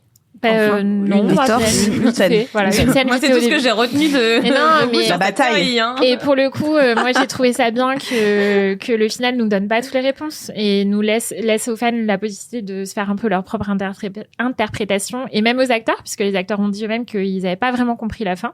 Donc, est-ce qu'ils sont morts, est-ce qu'ils sont pas morts Voilà, chacun peut. Vous nous avez convaincus. On va regarder Mais j'ai de commencé ce demain. pas. On va se le binge-watcher. Après, voilà, épisode final qui quand même rattrape et moi j'ai quand même très hâte de voir la saison 2 de Blood of My Blood. On a vu le trailer, moi je trouve se que ça laisse pas donne déstabiliser. non, pas du tout. Non, Ça donne envie. Voilà. Et pour moi, la relève est quand même assurée avec le spin. La saison 1 de Blood of My Blood était très très qualitative et Ouais. vraiment dans la veine de tout ce qu'on aime dans Outlander. Donc effectivement, également hâte, surtout ça nous promet un peu plus d'action encore que la saison 1. Donc, mais pas de... Bon, après. Des batailles torse nu, Des batailles. Juliette. des kills, Et des petits biscuits. Allez, je mets fin à vos souffrances. On passe au prochain programme. C'est un titre alternatif. Urgence au pays de la bouse. Oh là là, c'est de pire en pire, ce titre. Jamie était ton C'est pas livre. The Pit quand même. C'est pas The Pit. Grey's Anatomy. Grey's Anatomy. Allez. Attends, non, il y a une petite variante. Ah, Grey's Anatomy, Le spin-off. Le spin-off au Texas. C'est quoi le titre? On connaît pas. Il n'y a pas de... Je crois qu'il y a pas de Anatomy. titre pour l'instant. D'accord. Gemini considère que le Texas, c'est le pays de la bouse. Mais oui. Flatteur. Texan, si vous nous écoutez. Voilà, Dallas. Salut. Qu'est-ce qu'on a alors j'ai plus vraiment de fans de Grey's Anatomy. Non. Ah, moi, je voilà. déteste. Voilà, ça je savais. Ah. Pourtant c'est pas français, mais voilà. Qu'est-ce qu'on aimerait y voir dans ce spin-off Pourquoi on se tourne vers moi? Il n'y a que toi qui suis à peu Tout près. l'opposé Non, de Grey's Anatomy. Moi, je suis pas très sûre de ce spin-off. Autant Ouais. Station 19 sur les pompiers, c'était très intéressant et pendant un temps, C'était Intéressant. Surtout quand ils sont torse nu. Et qu'il court au ralenti. Pendant un temps, c'était même mieux que Grey's Anatomy parce que je regardais. Maintenant, j'ai abandonné Grey's Anatomy, mais à un temps, je regardais les deux et Station 19 était mieux que la série originale. Après là, si c'est encore des médecins, je vois pas trop l'intérêt en vrai. Moi, C'est quoi, c'est personnellement. censé être dans un hôpital rural? Oui, je Oui, pense que c'est ça. Ouais. J'adore. Et il y a des vaches et Bon, ça, on a Virgin River. des tu chevaux. vois, donc, Mais en plus, j'ai vraiment l'impression que le Texas c'est surfé sur la nouvelle Sur vague. Yellowstone. Alors, on a eu de Outlander. Yellowstone, on va pas faire voilà. Virgin River en plus là les filles. Ça Non, suffit. c'est pas. effectivement, c'est plus Yellowstone, peut-être Ouais. pour surfer Qui sur se passe le, pas du west, tout au le Texas, pseudo, mais, voilà. pseudo-western. Ouais. Oui, c'est On ne pas- critique c'est même pas pas c'est le Montana, non? Oui, c'est le Oui, Montana. mais, Montana. Le Non, mais spin-off tu vois, est au c'est- Texas. Oui, C'est on la est pas- nouvelle Univers vague du impitoyable du cowboy Montana. à tout Oui. prix, quoi. Donc, je vois pas trop ce que ça vient. Moi, je- Une bonne tendance. Pour moi, sans intérêt comme projet. Alors, on revient aux emojis. Ah. Avec un emoji parlement et un emoji cigarette. La diplomate? Non. Ah, bien joué. Un emoji urne à voter. Un emoji Baron Noir. Baron Noir. Baron noir. Ah oui, bien vu. Bien vu. Théo Les deux. Cléry, Stéphanie, je crois. Hein. Ouais, voilà. Baron noir, parce qu'il va y avoir une saison 4 sur Canal+, des années après. On a hâte aussi. Non, mais parce que ils ont trop attendu en fait, et du coup, je pense que le temps aurait moins passé. Le timing me paraît un peu bizarre, mais oui, je pense que ça va être intéressant, qu'ils ont bien réfléchi à ce qu'ils voulaient raconter. Je pense que ça peut vraiment raconter beaucoup de choses sur l'actualité politique. Enfin, ils ont vraiment une mine d'or en fait, avec Ouais. tout ce qui se passe pour dire des choses importantes, pour être une série importante. Donc oui, en fait, oui. J'ai Ouais, quand même hâte. Je pense que ça peut être quelque chose qui peut vraiment faire parler et être une série cruciale pour la France, en fait. Moi, c'est vrai que j'ai toujours du mal quand des séries reviennent avec une nouvelle Ouais. saison des années On est après. plus dedans, Mais mais effectivement, je me dis que là, ils peuvent avoir une Plein plus-value d'enjeux. justement parce qu'ils peuvent se nourrir de toute l'actualité. Et les premières saisons, c'est un régal. Des fois, on se demandait où était la limite entre la fiction et la réalité. il y a plein de choses à Donc là, faire. ils ont une mine. Ouais. Et c'est intéressant de voir, est-ce qu'ils vont du coup un peu utiliser le crossover avec la fièvre qu'ils avaient. Je voilà. pense. Est-ce que le personnage, par exemple, de Anna Girardot va être dans le Baron Noir aussi ou pas? Ça, c'est intéressant. Moi, je pense que C'est oui, assez, hein. pour le coup, pour la France, c'est assez audacieux, ça, je trouve. ce truc de réintroduire comme ça le personnage de Cad Merad à la Après, fin pour de la le fièvre. Coup, c'est vrai que les créations originales sont souvent assez audacieuses. Ouais. Pour le coup, ça, on peut leur reconnaître. Attention, Marc, Aubéry se rapproche. 3 points pour Aubéry. Voilà. Ah. Alors, Juliette, petite forme là, le grand ami XXL. Moi, je suis bientôt en vacances. On mise tout sur toi, Berry. Alors, le prochain programme, c'est un pitch. Bien avant d'humilier Harvard en tailleur fuchsia, une reine du Elle. Ah putain. Les oreilles, On a tous dit en même temps. Ouais, Chacun un point. pour Allez, tout le un monde. point pour tous. Ok, je vous l'accorde. Elle Je qui dis, est eh, donc bon, mais bon. la série préquelle de La Revanche d'une blonde sur Prime Video le 1er juillet. On a vu le trailer aussi cette semaine. Voilà, on reconnaît bien l'univers. C'est really pink. Oh, yeah, hein. Pink. On a envie. Ouais. Petite franchement. curiosité, petite nostalgie. Ah ouais, petite curiosité. Petite curiosité. Alors, en fait, j'aurais pas été nostalgique spontanément. Oui. C'est-à-dire que si on m'avait dit, Juliette, choisis dilemme, choisis ton spin-off de rêve, j'aurais pas pensé à ça, tu vois. Mais là que c'est là, et qu'on me le propose. Là que c'est là. Qu'on me le propose, bah écoute, je suis curieuse. J'ai hâte de voir ce que ça donne. En plus, à l'époque, sous couvert justement de cette blonde, ça disait plein de choses intéressantes de la société de l'époque sans trop se prendre au sérieux. Donc à voir ce qu'ils vont faire, sachant que c'est un préquel, mais qu'on fait 20 ans plus tard. Donc, Et moi, le trailer, je me suis dit pourquoi pas. On peut laisser sa chance au produit, mais ça reste quand même dans la veine des séries ados de Prime Video. Ouais. Par contre, Oui, ils ont choisi cet angle, clairement. Ouais. Après, c'est bon programme estival, quoi. Oui, Oui, c'est ça. Ça va passer tout seul. Et l'actrice Lexi Mindtuel, elle ressemble ressemble. vraiment Ah à ouais. Reese Ouais. Witherspoon. Ah, par contre, c'est fou. Ouais. C'est assez fou. Alors, on cherche une série qui ressemble à Succession, Oh. Jurassic Park et Confession intime. Attends. Waouh. Confession intime. Attends, c'est un truc. Succession pour le côté guerre d'héritage. Ouais. Jurassic Park. The Night of the Seven Kingdoms. Dom. House of the Dragon. House of the Dragon. Mince. Qui revient J'ai pour donné. une saison 3 le 22 Tout à juin fait. sur HBO Max. Et la série est renouvelée pour une saison 4 finale, je crois. Tout à fait. Et bah écoute, j'ai vu les 2 premiers épisodes et je vous annonce, mes amis, que les dragons ont remonté la pente. Yes. Voilà. Franchement, alors je ne sais pas à quelle date sur le podcast, mais je pense que je ne peux pas en dire trop. Voilà, on va pas spoiler. Donc pas de spoil, mais le premier épisode, gros start, vraiment un épisode de Game of Thrones comme on les aime. Ok. Enfin vraiment, ça revient à l'âge d'or Game of Thrones, mais enfin avec vraiment des dragons. Quoi. What? Et même le deuxième épisode, enfin en fait les 2 premiers épisodes, ça aurait pu en être un seul très long, mais franchement moi la saison 2 j'avais été tellement déçue que vraiment j'ai lancé la saison 3 en mode et écoute je suis ravie de m'être pris une tarte et d'avoir eu tort de super. sous-estimer j'ai vu que les 2 premiers épisodes. Oui, mais bon, déjà, Alors, du tu coup, vois. moi, ma seule inquiétude, c'est un sacré rythme et en termes de prod, de visuel, d'intrigue, ce qui se passe dans les 2 premiers épisodes. J'ai hâte de voir comment ils arrivent à maintenir le rythme sur 8 épisodes. Mais franchement, les 2 premiers épisodes, La j'ai bonne bluffé. nouvelle, c'est qu'ils ont écouté Superstream. Tout à fait, Contrairement bien sûr. au producteur de Contrairement la au scène. producteur de Sous la scène. Et Steph, justement, tes attentes pour cette saison 3?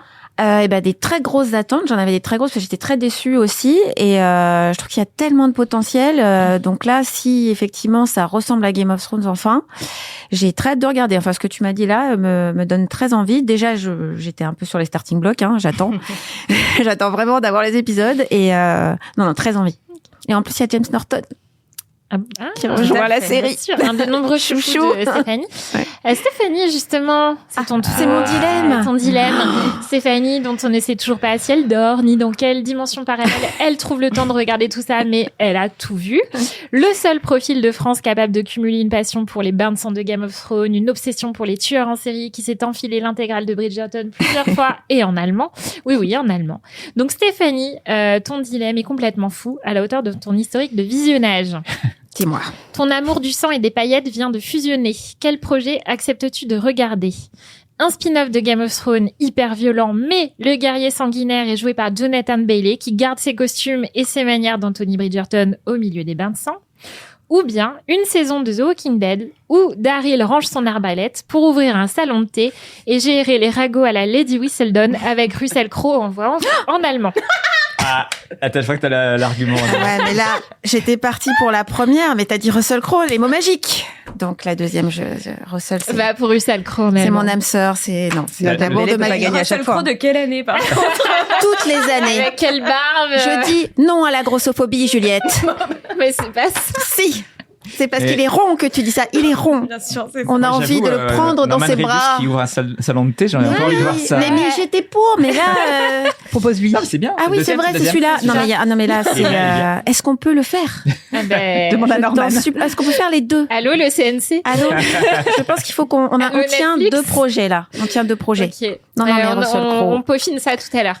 Alors, prochain programme, un titre alternatif. Le survivant, le reboot. C'est pas Highlander, non. Non. Ah, ça aurait été pas mal. Le survivant. Attends, c'est une nouvelle série? Nouvelle série, tout à fait. Le survivant. Et c'est quoi le 2? T'as dit? Le Reboot. survivant, le reboot. Ou, Survivant, le reboot. autre proposition, cicatrice et binocle. Harry Potter. Harry Potter. Ah, Potter. putain. Le survivant, le... Elle est lue. Bah, c'est The One Who Survived. Ah oui, c'est vrai. Aïe, aïe, Voilà. aïe. Je suis Un pas peu du tout partie déçue, sur ça, moi. Je suis un peu déçue. Hein. Si, j'ai dit Ouais. Harry Potter, mais au deuxième. Le survivant, le reboot. Oui, le Alors, titre était un peu... la série- Moi, je pensais à Leonardo DiCaprio face à un ours. Donc là, c'est Harry Potter. Ah Oui. ouais, tiré du vieux Max. Ah, mais Mais trop hâte. on est comme ça Moi aussi, sur je suis nos au balais, max. là. Je suis au Ouais. max. J'ai hâte de tout.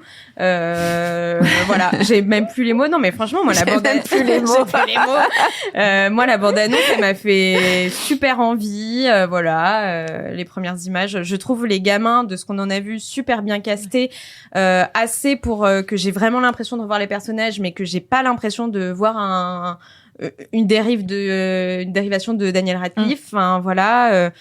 Franchement, j'ai trop hâte. J'ai aussi très peur. Mais je pense qu'ils ont mis tellement de temps, tellement de moyens, que je vois pas comment ils peuvent se rater. Non, c'est pas possible. Franchement, moi, Ce sera un sacré incident Je crains le crash. Non, mais Je crains le c'est crash. les moyens mis en œuvre. C'est impossible que ce soit loupé. Ça va être de la magie pure. On va en prendre plein les yeux. Oh là là. Et Il y a des attentes trop hautes, les filles, mais là. oui, non, mais franchement, moi, là, j'y vais, autant Pas les yeux j'avais, fermés, non. je vois quasiment les yeux fermés, ça marchera pas, mais, non, mais voilà, je pense qu'on va oublier instantanément et qu'on va dire ok, c'est autre chose, les enfants c'en est d'autres. Oui. Les moyens sont absolument dingues. Et moi, la ça me qualité plaît va être- vraiment l'idée justement du coup de réussir enfin à avoir une saison par livre, parce que pour les lecteurs de la saga, les premiers films sont cultes. Hein. Moi, je les adore, je les revois tous les ans. Donc voilà. Mais il y a évidemment énormément de passages phares des livres qui sont passés à la trappe parce que tu peux pas mettre autant de choses dans un film. Et là, ils ont le temps, quoi. Et le fait d'avoir le temps, moi, et en termes d'exploration de l'univers et en termes de scénario, je suis sûre que ça va me régaler. Non, mais j'ai un peu peur des attentes. Je pense que les attentes sont très très grandes et je suis pas sûre que ni l'argent, ni le temps, ni l'investissement soient la garantie d'une bonne série. Donc je demande à voir. En fait, j'y vais un peu en dilettante, moi. Harry Potter, j'ai vu les films une fois chacun. Je les ai C'est bien déjà aimés. plus que certains autour de cette voilà. table. Je les ai bien aimés, C'est faux. mais C'est faux. Ah, peut-être Marc. Moi, j'ai mais- pas tout. Ah, vu. ouais. Moi, j'ai c'est vrai. vu.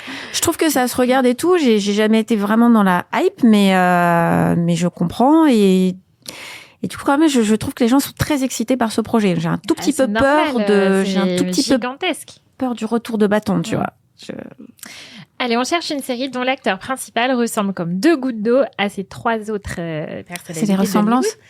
Joel Edgerton, Jay Courtney et Gareth Hedlund. J'ai dit pas une les deux série derniers. T'as dit une série Une- On cherche une c'est série un dont l'acteur. acteur. Un acteur. Oui, Gareth enfin, Hedlund. c'est un acteur. Taron d'une Egerton série. Pas Non, du tout. Joel Kinnaman. non. Mais ça va pas, non? C'est un pour peu le te- même genre. Pour te provoquer. Attends, des mots, oui, des tu peux derniers. redire Joel Edgerton, Jay Courtney et Gareth Hedlund. Charlie Hunnam Non. du tout. Ah, je vois pas. C'est qui les deux derniers? Jay Courtney, pour moi, c'est joué dans Divergente à l'époque. Ouais, c'est un oui, c'est ça, Australien. le méchant. Et un des Die Hard aussi, un des derniers Die Et Hard. Gareth Hedlund. En fait, ils ont tous des petites têtes Ah un peu Et carrées. est-ce qu'on peut avoir un indice sur la série Ouais. du coup C'est une série, c'est un polar qui va bientôt sortir sur Netflix. Sur tes traces. Sur tes traces, effectivement. Sam Et donc, l'acteur Worthington. est Sam Worthington. Sam Worthington. Ah, bien joué. Tout à fait. C'est moi qui l'ai dit, c'est moi qui le Bon, point. c'est bon, t'as pas de point, tu peux y aller. Donc la nouvelle série Ah, vraiment, t'as adaptée, attention. Oui, la c'est nouvelle vrai. série adaptée de Harlan Coben le 10 juin sur Netflix. Bon, Harlan Coben, c'est toujours un peu une valeur efficacité. sûre quand on aime les polars. Les 2 derniers, bof, hein. Bah, écoute, là, du coup, j'ai vu Mais là, oui, sur ça tes donne traces. En fait, ça s'éloigne des mécaniques justement des 2 derniers où on partait d'une disparition Ok. et voilà. Là, la mécanique globale, on le sait dans la bande-annonce, c'est une chasse à l'homme. Et autour de ça, effectivement, s'articule quand même un mystère qu'il faut élucider. Honnêtement, super efficace. C'est des épisodes qui font entre 45 et 30 minutes. Donc, du coup, ça va très, très vite. Sam Worthington est super. Cet homme ne vieillit pas. C'est ce que j'ai Oui, dit. c'est vrai. C'est ce que j'ai dit C'est en vrai. lançant l'épisode à Aubéry quand j'ai lancé l'épisode. J'ai dit, mais Sam Toujours eu la même Worthington, tête. jamais il vieillit, en fait. Voilà. Non, franchement, c'est super efficace. Et puis, alors, surtout, il y a mon chouchou. Il y a l'amour de mon adolescence, Milo Ventimiglia, qui en plus s'est rasé. Tête outrée de Stéphanie. Non, mais en fait, tu sais, j'étais là-haut et ah, ok. Milo. Mais moi, j'ai rien ça dit. va. On Mais il y a savoir les Voilà, c'est comme Russell Crowe tout à l'heure. Pas de t'es moqué. jugement C'est sur vrai, les. c'est vrai, Tu c'est t'es vrai. moqué de mon Russell qui a attrapé la balle à Wimbledon, je rappelle. Ah non, à Roland Garros. Donc non, franchement, c'est super efficace. Le cast est impressionnant parce qu'il y a quand même énormément de gens qu'on connaît et puis qui jouent vraiment bien. Donc non, je pense que les abonnés se laisseront très facilement embarquer. Alors, prochain programme, c'est un pitch. Sortez les mouchoirs et les feuilles d'automne, le couple le plus pur de Netflix affronte Virgin River. Ouais. le boss final de l'adolescence. Magnolia. La distance et l'université. L'amour survivra-t-il au départ de Nick? Au départ À de Nick. contresens. Non. Non, Netflix. Ah, Netflix, pardon. Attends, C'est qui, Nick? C'est fini, les Ah Magnolia. bah, là. bravo. Hein. sur Netflix. Ah, non, C'est un c'est truc pas que t'as Ma vie avec les Walter Boys, Non. c'est pas Ma vie avec les... Qu'est-ce qu'il y a d'autre comme série? Répète, Alors, s'il te plaît. sortez les mouchoirs et les feuilles d'automne. Le couple le plus pur de Netflix affronte le boss final de l'adolescence, la distance et l'université. Heartstopper. Vraiment défoncer les oreilles. Heartstopper Forever. Le film Heartstopper Oui. qui viendra conclure la série, effectivement, ce sera le 16 juillet sur Netflix. Bah, c'est pareil, on l'attend avec impatience, Bah ouais, celle-là. on aurait bien voulu du coup, que ça c'est... continue, non? Ouais, on aurait bien voulu une nouvelle saison, mais au moins, on aura une fin. Ouais. Et ça, c'est déjà pas mal. Et c'est plus que certaines séries ont le droit C'est vrai. sur Netflix. Donc, non, toujours aussi hâte. Je trouve que c'est vraiment un petit bonbon, cette série, qui raconte des choses très importante et qui est vraiment feel good. Et ça, c'est super. Enfin, juste un peu déçu que Olivia Colman ne sera pas dedans. Parce qu'on sait qu'elle elle a été recastée, mais toujours aussi hâte de voir cette série. Enfin, Vous voyez, ce t'es film, pas du si coup. mal la saison en série. Ah, t'as bien aimé? Non, Ah, la saison. l'année. Ah, en l'année en série. série. Ah Ouais, oui, bah, je sais pas, c'est pas sorti, c'est pas sorti, ça sort Oui, là. mais non, mais du coup, c'est des trucs que vous avez regardés avant. Non, mais c'était l'année des... Ah Voilà. non, c'est il y a un petit moment. Hum. Juliette aussi, t'attends Heartstopper avec impatience. Oui, tout à fait. Moi, j'ai pas grand-chose à ajouter par rapport au Berry. Je suis d'accord avec tout ce qu'elle a dit parce que c'est super. C'est rare.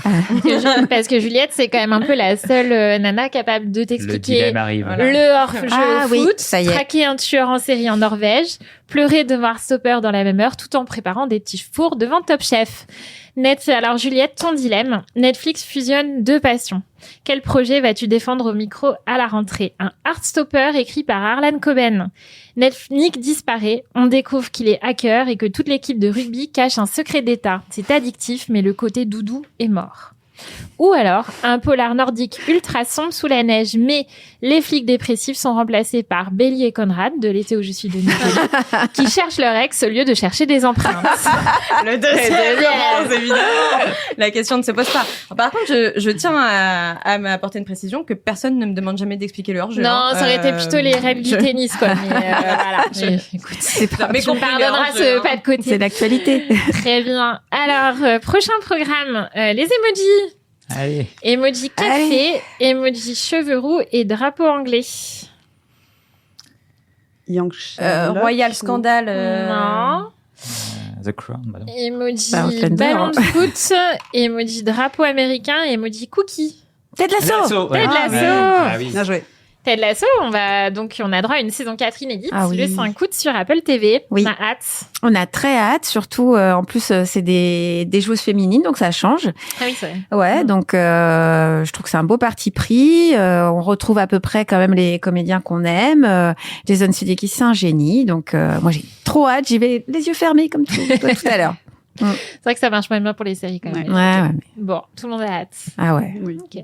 Rien à ajouter. Moi, j'avoue, Ted Lasso, c'est la série qu'il faut que je commence. Voilà, Ah, t'as tout pas le vu monde encore, quelle chance. tout le monde me répète depuis des années qu'il faut que je Toi regarde. non plus. Mais quelle chance. Mais Je quelle disais chance. rien, mais Mais allez-y Je tout sais. ce week-end. et vu qu'on enregistre le premier jour de la Coupe du Monde, ce serait pas le bon jour Mais bien sûr que Ah. oui. commencer Ted Lasso. Mais alors là, ce soir. ça va remonter le moral de cette Coupe du Si Monde. demain matin tu l'as pas lancé, mon œil de Sauron, ça va sur toi. Hein. Ouais. Il va falloir- Alors, Très prochain bonne idée. programme, c'est un pitch. Prenez le mec le plus lâche, fauché et anémié de la Terre. Donnez-lui une machine construite par un génie qui a un peu de mal avec les relations avec les autres. Félicitations, la réalité vient d'exploser. Doctor Who. Non. C'est une série ou un film? C'est une série, c'est un Le mec le plus c'est un lâche. spin-off. Un spin-off. Big Bang Big Bang Theory. Theory, Stuart, Ah c'est oui, ça, ouais, Stuart ouais, c'est The c'est Universe. Stuart Fails to Elle fait Save une the remontada Universe. là, la Juliette. Ouais. Oulala, oui, grosse remontada. Ah. Le spin-off de Big Bang Theory qui sortira le 24 juillet sur Tu gardais pour la HBO fin. On Max. n'utilise pas ce terme. Ouais, il y a pas des énormes fans de Big Bang. Oh, autour bah, de moi la j'aime table. bien quand Si, même. Hein. ouais. Je suis assez cliente. J'ai vu toutes les saisons. Alors je ne les ai pas vues 8 fois chaque saison En comme allemand. certaines personnes de cette rédaction. mais non, moi je Une suis assez curiosité cliente. pour, Ouais, ce et puis spin-off. Stuart, c'était vraiment un personnage moi que j'aimais beaucoup et qui était relativement sous-exploité dans la série. Donc hâte. Et puis c'est un peu plus une série qui va partir dans des délires. Dans mon souvenir, c'est plus un peu SF. C'est pas une comédie Oui, oui. de base. Donc du coup, Oui, la ça part proposition dans qui des peut un délires. peu partir Mm. sur quelque chose qui est vraiment différent du coup par rapport à l'univers Big Bang Theory. Et c'est déjà trois. Enfin, il y a déjà 2 spin-offs. Moi aussi, je regarderai avec Ok. Tu curiosité. veux dire que ce sera drôle. On sait pas encore. Et on arrive au dernier programme de ce jeu XXL, pardon. C'est un titre alternatif que j'aime beaucoup. Mystère, sandwich et drap blanc. Qui a volé mes croquettes? Scooby-Doo. Scooby-Doo. Oh, Scooby-Doo. C'est trop Avec la sympa. version en prise de vue réelle qui arrive sur Netflix en 2027.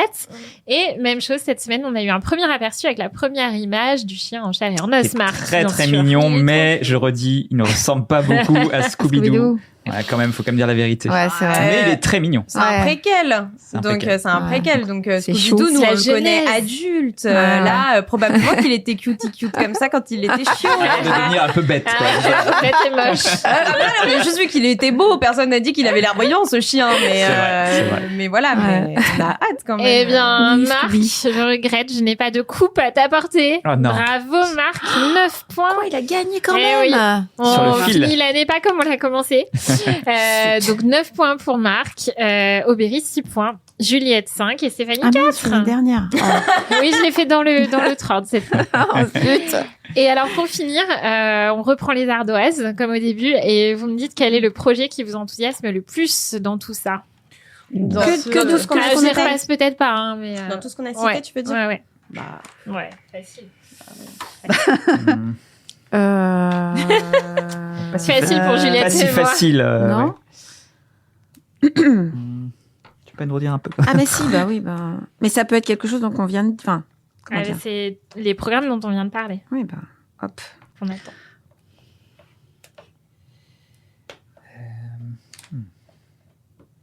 Moi, je vais rejoindre la Allez. team. Allez. Mhm. Allez, c'est Juliette.